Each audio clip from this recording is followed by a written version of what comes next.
మాట్లాడేదేం లేదు.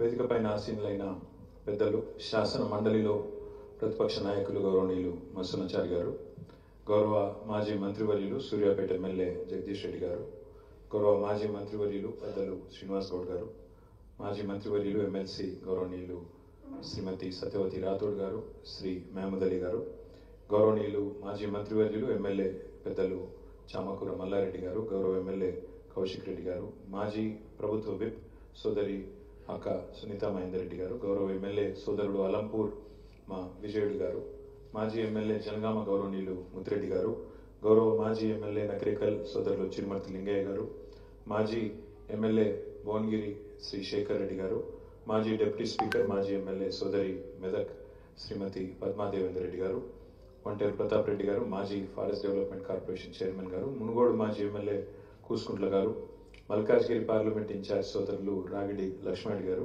గౌరవ శాసన మండలి సభ్యులు తమ్ముడు మనం ఈసారి ఎన్నిక తర్వాత మొట్టమొదటిసారి మహబూబ్నగర్లో లోకల్ బాడీ ఎమ్మెల్సీగా గెలిచిన తమ్ముడు నవీన్ కుమార్ రెడ్డి గారు, ఖమ్మం జిల్లా పార్టీ అధ్యక్షులు ఎమ్మెల్సీ సోదరులు తాత మధు గారు, గౌరవనీయులు మాజీ ఎమ్మెల్యే శంకర్ నాయక్ గారు, గౌరవనీయులైన ఎమ్మెల్సీ గారు సోదరులు సేరు సుభాష్ రెడ్డి గారు, మాజీ ఎమ్మెల్యే కోరకంటి చందర్ గారు, మల్లారెడ్డి గారు అందరి పేర్లు చెప్పొద్దని అడిగాని చెప్పిన ఏమనుకోకు, గౌరవనీయులైన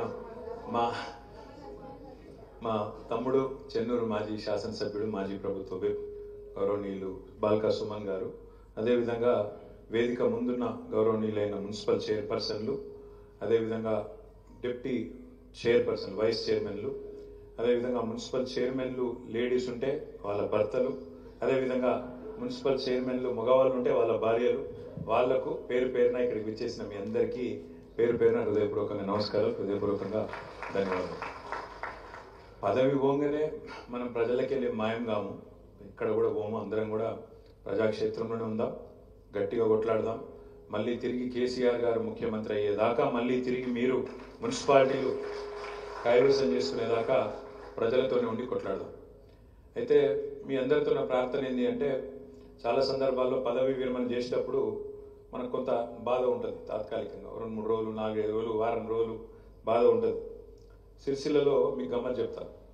4 రోజుల కింద నేను ఒక ప్రోగ్రాంలో పాల్గొన్నప్పుడు మా చైర్పర్సన్ గారు నేను ఎందుకంటే ఇక పదవీ కాలం అయిపోతుంది కదా, మిగిలిపోయిన కొబ్బరికాయలు కొట్టేద్దామని కొట్టేసిన తర్వాత పదవి విరమణ జరిగిన తెల్లారే మా మున్సిపల్ చైర్పర్సన్ గారి కుటుంబానికి సంబంధించిన ఒక షాప్ ఉంటే అదే మున్సిపల్ కమిషనర్ గారు వచ్చి సీజ్ చేసింది. జస్ట్ ఒకటే రోజు తేడా లేదు. ఎట్లుంటుంది అంటే, పదవి ఉంటే ఎట్లుంటుంది, పదవి దిగిపోతే ఎట్లుంటుంది అంటే ఒకటే రోజులో ఫరక్ తెలుస్తుంది. కానీ బాధపడవలసింది కానీ భయపడవలసింది కానీ ఏం లేదు. ఎందుకంటే అందరం పుడతాం, అందరం పోతాం. పుట్టినరోజే పోయే తారీఖు కూడా రాసుకొని వస్తాం. ఎందుకంటే అందరం పోయేటోళ్ళ మీద పోయేవాడు పర్మనెంట్ అయితే వాళ్ళు లేరు. అట్లా దబ్బిన వాళ్ళని అనుకుంటే మాత్రం మీరు మనసు మార్చుకోండి, ఎవరం కూడా ఉండవు. మధ్యలో అవకాశాలు వస్తాయి. కొంతమంది ఎమ్మెల్యేలు అవుతారు కావచ్చు, కొంతమంది మున్సిపల్ చైర్మన్లు అవుతారు కావచ్చు, కొంతమంది అదృష్టం బాగుంటే మంత్రులు అవుతారు కావచ్చు, ఇంకా పదవులు వస్తాయి కావచ్చు. ఆ పదవి వచ్చినంత కాలం, ఆ తాత్కాలికంగా వచ్చే పదవి 5 ఏళ్లకో 10 ఏళ్లకో వచ్చినప్పుడు మనం ఏ రకమైన ముద్ర వేస్తాం, ఏం పని చేయగలిగినాం, ప్రజల మనసులో ఎట్లాంటి స్థానం సంపాదించుకోగలిగినాం అనేదే ముఖ్యం. ఎందుకంటే ఎవ్వరం పర్మనెంట్ కాదు, ఎవ్వరం శాశ్వతం అయితే కానే కాదు. నేను పక్కాగా ఖచ్చితంగా చాలా విశ్వాసంతో చెప్పగలుగుతాను. ఎందుకంటే నేను 10 ఏళ్ల పాటు మంత్రిగా పనిచేసిన, చాలా రాష్ట్రాలు తిరిగినా, చాలా దేశాలు తిరిగినా, చాలా మంది మున్సిపల్ మంత్రులను కలిసిన, కేంద్ర ప్రభుత్వంలో కూడా చాలా మంది పెద్దల్ని కలిసిన. గంటాపదంగా విశ్వాసంతో చెప్తా ఉన్నా, గత 10 ఏళ్లలో తెలంగాణ మున్సిపాలిటీలో జరిగిన పని భారతదేశంలో ఎక్కడా జరగలేదు. ఇందులో తేడా లేదు.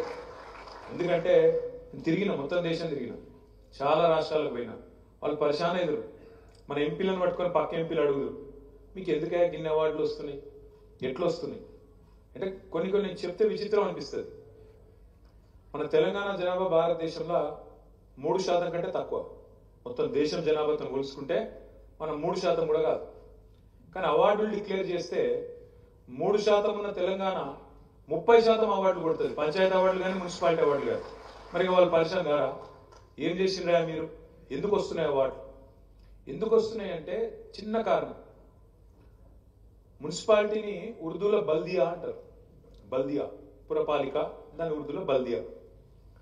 బల్దియా అంటే ఇక మనకు మొదటి నుంచి ఇంతకుముందు సీనన్న చెప్పినట్టు ఒక సామెత ఉన్నది, బల్దియా ఖాయా పియా చల్దియా అంటే ఇటు వచ్చిన వాళ్ళు ఏముండదు చేసేది, వచ్చుడు తినుడు తాగుడు ఈగలు దోమలు కొట్టుడు అవతల వడుడు తప్ప ఏముండదు వీళ్ళు చేసేది, వీళ్ళతో ఏం కాదు అనే ఒక విధంగా బల్దియా అంటేనే ఒక దురభిప్రాయం కలిగే విధంగా, మున్సిపాలిటీలు అంటేనే మురికి కూపాలు అన్నట్టు, మున్సిపాలిటీలు అంటేనే వీళ్ళకి ఏం చేత కాదు, ఏదో పేరు పదవులు ఉంటారు తప్ప వీళ్ళతో ఏం కాదు అన్నట్టుగా మన మీద ఒక ముద్ర వేసినారు.